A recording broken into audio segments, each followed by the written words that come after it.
할렐루야. 오늘도 예배 자리에 나오신 성도님들을 주님의 이름으로 축복합니다. 우리 함께 기도하며 또 찬양하며 예배 자리로 나가겠습니다. 함께 기도하겠습니다. 하나님, 우리의 삶의 자리 가운데 늘 염려하고 두려워하는 우리의 모습들 주님 앞에 이 시간 고백하며 우리의 모습 그대로 나아갑니다. 우리의 모든 두려움과 염려들을 제거하여 주시고 하나님 우리의 힘 되시기에 우리의 능력 되시기에 담대하게 나아가는 오늘 하루 될 수 있도록 은혜 허락하여 주시옵소서. 이번 한 주간도 하나님의 지키심을 우리가 기대하며 나아갑니다. 주의 은혜를 구하오니 역사하여 주시옵소서. 감사하며 예수님 이름으로 기도하옵나이다. 아멘.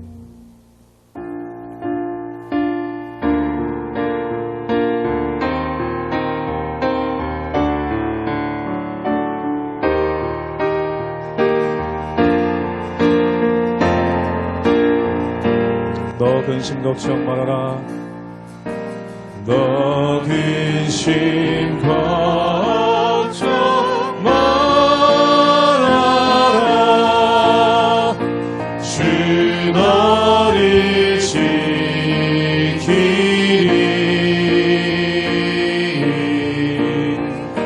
주 날개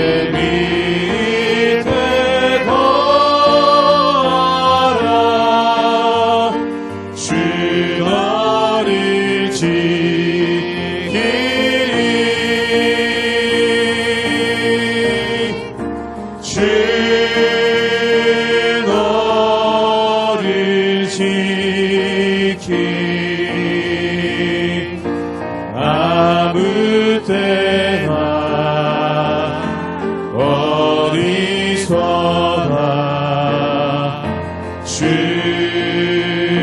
너를 지키리. 늘 지켜주시리.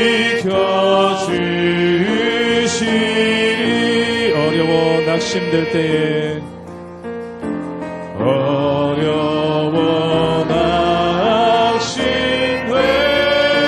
때에 주 너를 지키리.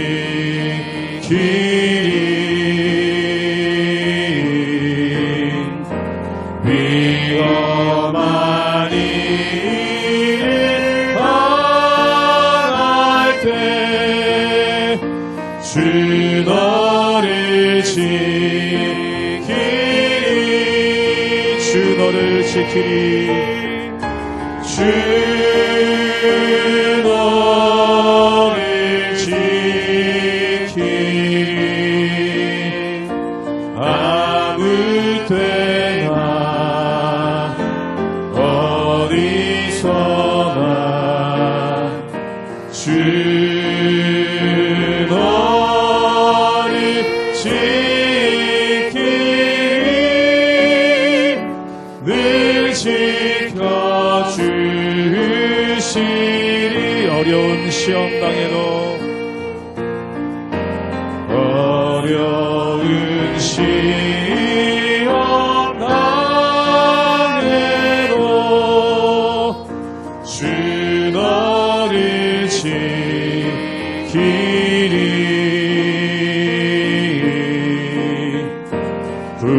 구주의 품에 거하라.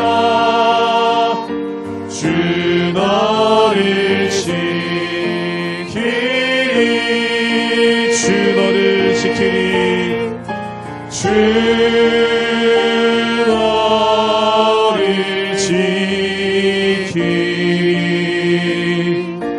아무 때나 어디서나 주 너를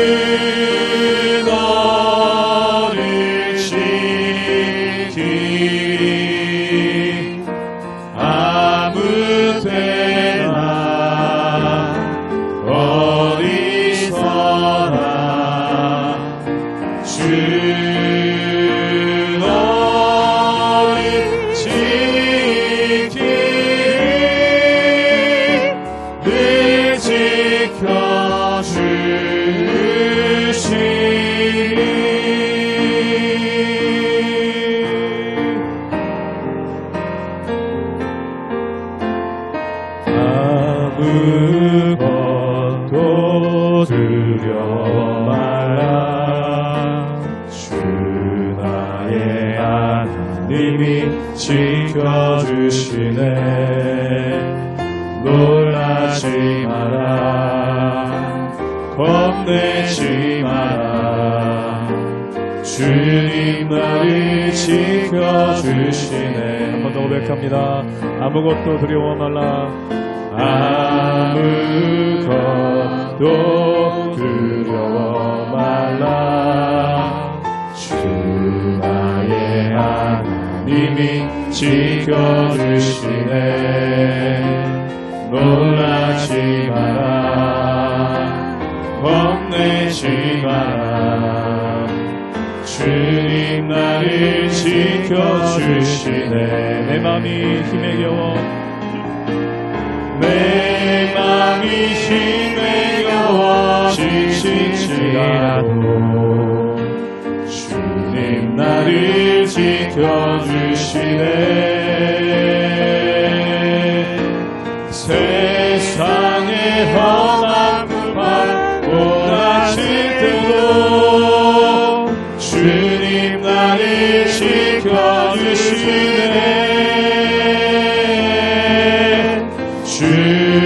주님은 나의 산성, 주님은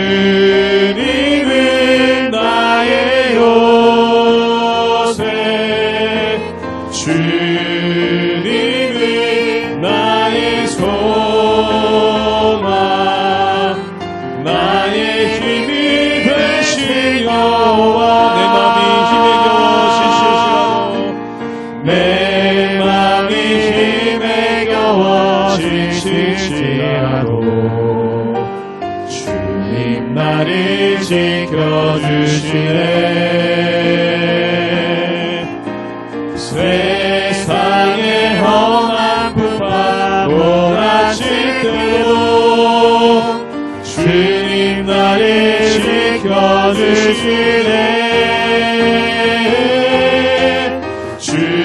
주님은 나의 산성, 주님은 나의 요새, 주님은 나의 소망, 나의 힘이 되시니. 한 번 더 고백합니다. 주님은 나의 산성, 주님은 나의 산성,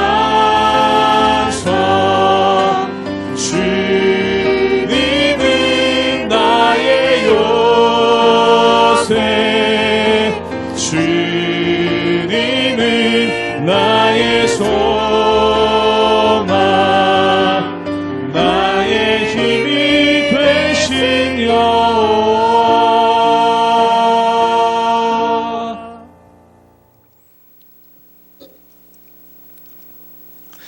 할렐루야.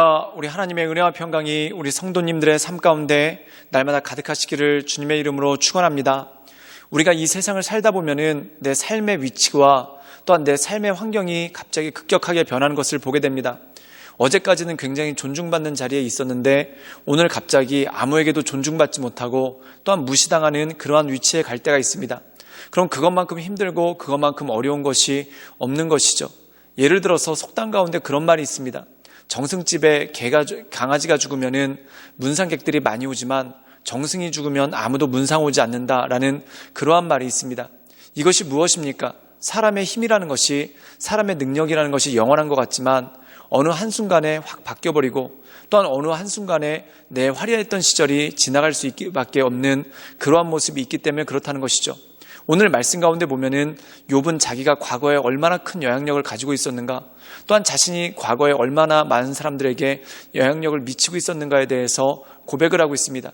그런데 그 이후로 그가 그 모든 영향력들이 사라지고 또한 아무것도 아닌 사람이 되어버리고 오히려 경멸을 받는다라는 것을 보며 한탄하고 또한 그것에 대해서 마음에 섭섭해하는 모습이 나오게 되는 것을 보게 되죠. 사랑하는 여러분, 그런데 이게 단지 욥의 문제겠습니까? 모든 사람의 인생 가운데는 쇠퇴가 있다는 겁니다. 그런데 이 쇠퇴기를 맞이하여서 우리가 우리의 삶을 어떻게 지켜나가야 되고 또한 이 세태기 가운데 우리가 절망하지 않고 온전함으로 살아갈 수 있는 방법이 무엇인가? 그것이 바로 오늘 말씀 가운데 나와 있는 것이죠. 그러므로 사랑하는 여러분, 하나님의 말씀을 붙잡고 하나님의 은혜 가운데 그 인도하신 가운데 날마다 서나가시는 우리 모든 성도님들 되시기를 주님의 이름으로 축원합니다. 욥기 29장 18절에서 25절 말씀입니다. 내가 스스로 말하기를 나는 내 보금자리에서 숨을 거두며 나의 날은 모래알같이 많으리라 하였느니라. 내 뿌리는 물로 뻗어나가고 이슬이 내 가지에서 밤을 지내고 갈 것이며 내 영광은 내게 새로워지고 내 손에서 내 화살이 끊이지 않았노라.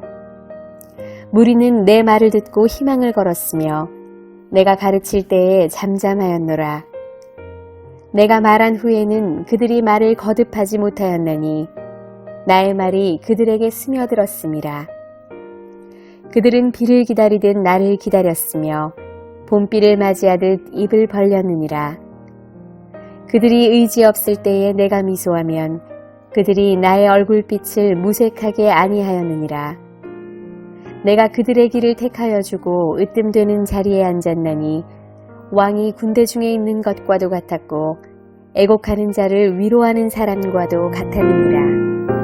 오늘 말씀 가운데 보면은 욥이 자신의 지난 시절에 그가 얼마나 화려했는가, 또한 그의 위세가 얼마나 대단했는가, 그것에 대해서 고백하는 장면이 나옵니다. 우리 함께 욥기 29장 19절의 말씀을 읽도록 하겠습니다. 제가 읽겠습니다. 내 뿌리는 물로 뻗어나가고 이슬이 내 가지에 밤을 지내고 갈 것이며. 오늘 말씀 가운데 보면은 그가 그의 삶을 무엇과 똑같은가? 시냇가에 심은 나무와 똑같았다는 겁니다. 즉 시냇가에서 공급되는 그러한 충분한 물이 있기 때문에, 또한 양분이 있기 때문에 그가 튼튼하게 자라가는 나무와 같이 그 위세가 대단했다는 것이죠. 그리고 그것에 대해서 뭐라고 하냐면은 자신의 위세가 그렇게 대단했기 때문에 사람들이 자기한테 와서 존경을 표하고, 또한 자기한테 와서 지혜를 구하고, 또한 자기가 하는 조언을 기쁜 마음으로 듣는 그러한 모습이 있었다는 겁니다. 그리고 우리 함께 욥기 29장 23절의 말씀을 읽도록 하겠습니다. 제가 읽겠습니다. 그들은 비를 기다리듯 나를 기다렸으며 봄비를 맞이하듯 입을 벌렸느니라. 오늘 말씀 가운데 보면은 욥이 사람들에게 교훈을 전하고, 또한 욥이 사람들에게 훈계를 하는데 그 욥의 말을 사람들이 어떻게 들었냐면은 비를 기다리는 것 같았고, 또한 봄비를 맞이하는 것처럼 입을 벌리고 그것에 대해서 들었다는 것입니다. 즉 다시 말해서 욥이 사람들에게 존경을 받았고, 또한 욥이 사람들에게 인정을 받는 그러한 존재였다라는 것을 드러낸다는 것이죠. 그런데 사랑하는 여러분, 중요한 것이 있습니다. 그것이 뭐냐면 우리가 거울이 있을 때 그 거울 자체는 아무것도 없습니다. 또한 거울이 빛을 반사할 때 거울에 빛이 있기 때문에 거기서 빛이 나오는 것이 아니라 빛을 반사할 수 있는 능력이 그 가운데 있기 때문에 그렇다는 것이죠. 그런데 사랑하는 여러분, 거울에 시커멓게 칠이 되어 있다고 생각해 보십시오. 그럼 어떻게 되겠습니까? 그 빛을 온전히 반사할 수가 없게 되는 그러한 모습이 그 가운데 있다는 것입니다. 사랑하는 여러분, 성도의 삶도 그것과 마찬가지입니다. 내가 빛나기 때문에 나에게서 빛이 나오는 것이 아니라 하나님의 말씀이 나에게 임하기 때문에, 그리고 하나님의 살아계심이 나를 통해 드러나기 때문에, 즉 하나님을 드러내는 사람, 하나님을 나타내는 사람으로 살기 때문에 우리가 때로 사람들한테 인정받고 존경받을 수가 있다는 것이죠. 즉 나의 능력으로 인정받는 것이 아니라 내 삶을 통해 나타나는 하나님의 영광으로 인해 인정받는 그러한 모습이 그 가운데 있더라는 것입니다. 근데 사람들이 종종 그것을 착각할 때가 있습니다. 내가 빛을 반사해내는 것이 아니라 내 자체가 빛이다라고 생각하는 그런 경우가 있죠. 사랑하는 여러분, 거울에는 빛이 없습니다. 단지 빛을 반사할 수 있는 능력이 그에게만 있을 뿐이라는 것이죠.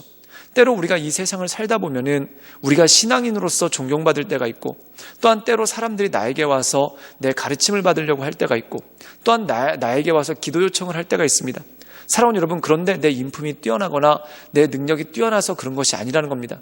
즉 다시 말해서 내가 깨끗한 거울과 같아서 하나님의 말씀을 잘 반사할 때, 그리고 내가 깨끗한 거울 같아서 하나님의 모습을 잘 투영할 때, 그때 사람들은 내 모습을 통해 하나님을 발견하고 하나님의 말씀을 깨닫게 되는 것이죠. 근데 내가 온전치 않고 나한테 얼룩이 묻어있다, 또한 검정이 묻어있다, 그럼 어떻게 되겠습니까? 말씀의 빛을 반사할 수도 없고 하나님의 형상을 드러낼 수도 없게 되는 그러한 모습이 있다는 것이죠. 그러므로 우리는 우리 안에 빛이 있다라고 자부를 할 것이 아니라 나를 늘 연마하고, 또한 나를 온전케 해서 하나님 보시기에 온전한 사람으로, 즉 하나님을 드러내는 거울과 같은 존재로서 나가는 것이 굉장히 중요하고 우리에게 필요하다는 것이죠. 그러므로 이 하나님만을 바라보며 하나님의 은혜 가운데 그 인도하신 가운데 날마다 서감을 통해 내 안에 빛이 있는 것이 아니라 나를 통해 역사하신 하나님의 역사, 또한 나를 통해 드러내시는 하나님의 인도하심이 있는 것을 바라보고 하나님의 이끄신 가운데 날마다 승리하며 나가시는 우리 모든 성도님들 되시기를 주님의 이름으로 축원합니다. 함께 기도하시겠습니다. 늘 언제나 살아서 역사하신 주님, 날마다 우리가 주님을 바라보며 하나님의 은혜 가운데 나가기를 원합니다. 때로 우리가 사람들에게 영광의 자리에 있을 때, 또한 우리가 때로 사람들에게 인정받는 자리에 있을 때, 그때 사랑하는 내가 하나님을 드러내는 사람이 될 수 있도록 주님 도와주시고 나 자신을 자랑하지 않도록 주여 붙잡아 주시고 인도하여 주시옵소서. 주님께 모든 걸 위탁드리오며 살아서 역사하시는 주 예수 그리스도의 이름으로 감사하며 기도드리옵나이다. 아멘.